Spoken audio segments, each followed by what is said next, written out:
যখন এমন কাউকে দেখবে যাকে তোমার চেয়ে বেশি সম্পদ ও সৌন্দর্য দেয়া হয়েছে, তখন আফসোস করার বদলে এমন মানুষের দিকে তাকাও যাকে কম দেয়া হয়েছে।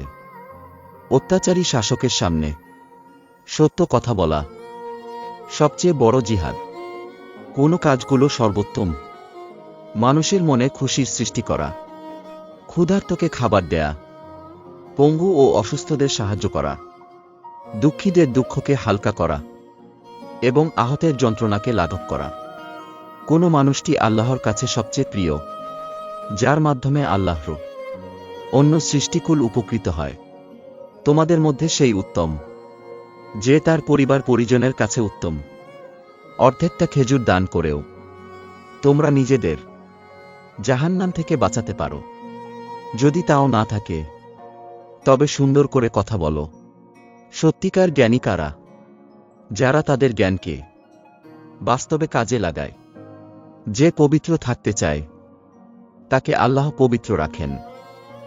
অতিরিক্ত সম্পদের বোঝা কাঁধে নিয়ে সত্যিকার সুখের পথে হাঁটা মানুষের জন্য কঠিন। তোমাদের মধ্যে সর্বোত্তম মানুষ তারাই যাদের আচার আচরণ সবচেয়ে ভালো। তোমরা একে অন্যের প্রতি হিংসা করো না, ঘৃণা বিদ্বেষ করো না এবং একে অপরের থেকে মুখ ফিরিয়ে নিও না। দয়ালুর প্রতি আল্লাহ ও দয়াশীল হন। তাই পৃথিবীর মানুষের প্রতি দয়াশীল হও। তাহলে যিনি আসমানে আছেন তিনি তোমার প্রতি দয়া দেখাবেন। একবার এক লোক রাস্তা দিয়ে হাঁটার সময় রাস্তার ওপর কষ্টদায়ক কাঁটাযুক্ত একটি ডাল পড়ে থাকতে দেখল।